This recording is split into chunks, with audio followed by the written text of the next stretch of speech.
welcome to my channel. This video is going to be a lab exercise where we will discuss the basic VLAN configurations you're required to know for your CCNA 200-301 exam. Now, let's get started. This is the topology that we will be working on. I've listed a note on the side that mentions the IP addresses, the ports, and the VLANs. If you decide to try out this lab, feel free to use the same ones or modify it as you like. Now, let's start configuring. To start off with the very basics, I'm going to move on to switch 0 and I'm going to create two VLANs here, VLAN 10 and VLAN 20. So let's do that. Enable conf t, and to create VLAN 10, I'm just going to say VLAN 10. That's going to create VLAN 10 for us. Similar for VLAN 20, that's going to create VLAN 20 for us. Now let's go ahead and name these VLAN. So I'm going to say VLAN 10 and name say HR. Then VLAN 20, say name finance. Let's check these VLANs. Do show VLAN. As you can see, VLAN 10 and VLAN 20 have been created. I'm going to do the same configuration on switch 1 here. So enable conf t VLAN 10 name HR, then VLAN 20 name finance. Let's check again. As you can see, here the VLANs 10 and 20 have been created as well. Now, the next step is we're going to assign ports to these VLANs. Here, the F0/1 interface is in VLAN 10 and F0/2 interface is in VLAN 20. Let's do that now. So I'm going to say interface F0/1, switch port mode access, and then switch port access VLAN 10. That's it. That interface is in VLAN 10 now. So the interface F0/2, sorry, then switch port mode access, then switch port access VLAN 20. That's it. Now let's check these VLANs again and you will see that the ports have been added in the particular VLANs that we've assigned it to. So let's check do show VLAN. As you can see, in the VLAN 10 the F0/1 interface has been added, and in the VLAN 20 F0/2 interface has been added. Now I'm going to do the same configuration on switch 1 again. So interface F0/1, switch port mode access, then switch port access VLAN 10. Sorry, just going to correct that quickly. Then I'm going to say interface F0/2, switch port mode access, then switch port access VLAN 20. That's it. Now let's check again. Do show VLAN. That's it. We've assigned the ports here as well.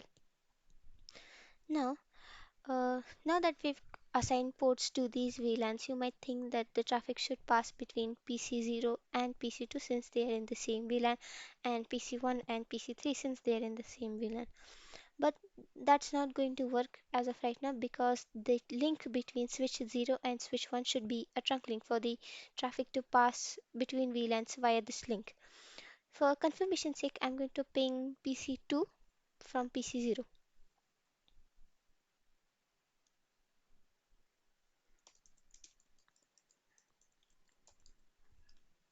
And as you can see, the pings failed. Despite being in the same VLANs, the devices cannot communicate with each other. And that is simply because the link between these two switches is not currently a trunk. So let's do that now. So here I'm going to say interface F0/3. Then I'm going to say switch port mode trunk. Here I would like to also mention a point. So if suppose in this topology instead of using these regular switches you decide to use multi-layer switches. So for this actual switch port mode trunk command to work, you need to add an extra command before this, which is the encapsulation.1q or ISL command for it to actually work. Just remember that in case you change the topology or something like that. Now I'm going to do the same on switch 1 here. So interface F0/3, sorry,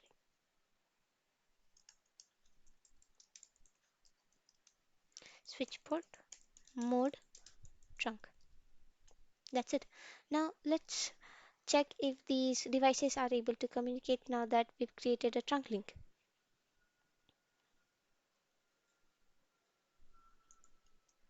As you can see, the pings work now. That means the traffic is flowing between VLANs through this link, which is a trunk now. I'm going to ping PC3 from PC1 as well.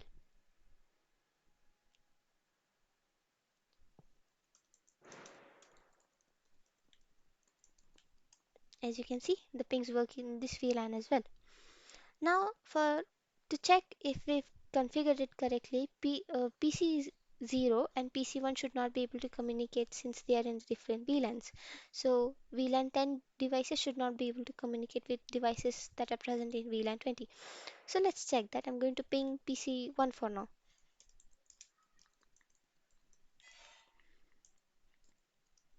And as you can see, the pings are going to fail. That means the devices in different VLANs are not able to communicate with each other as of now. Now, lastly, one more point that I want to discuss here is inter-VLAN routing. So, what we are going to do is we are going to enable communication between VLAN 10 devices and VLAN 20 devices.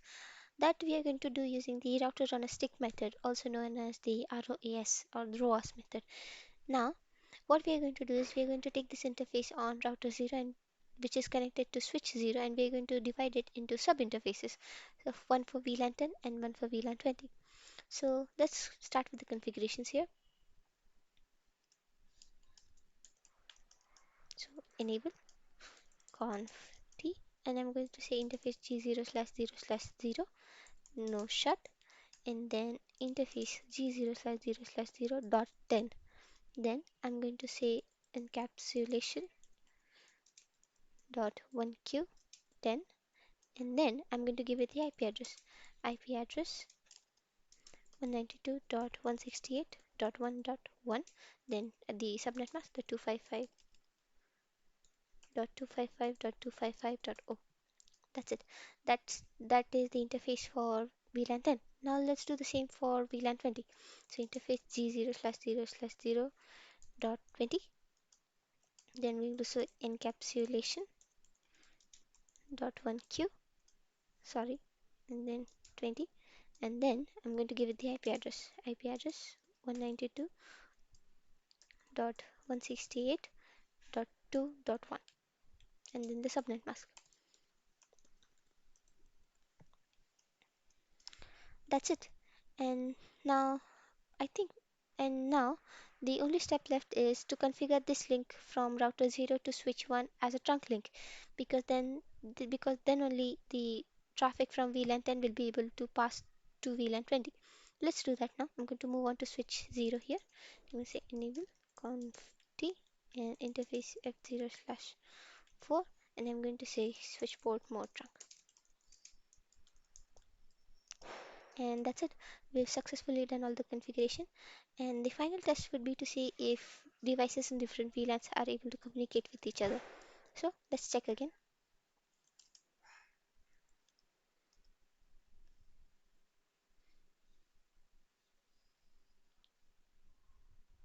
As you can see, now that the pings are working, that means we successfully configured inter VLAN routing.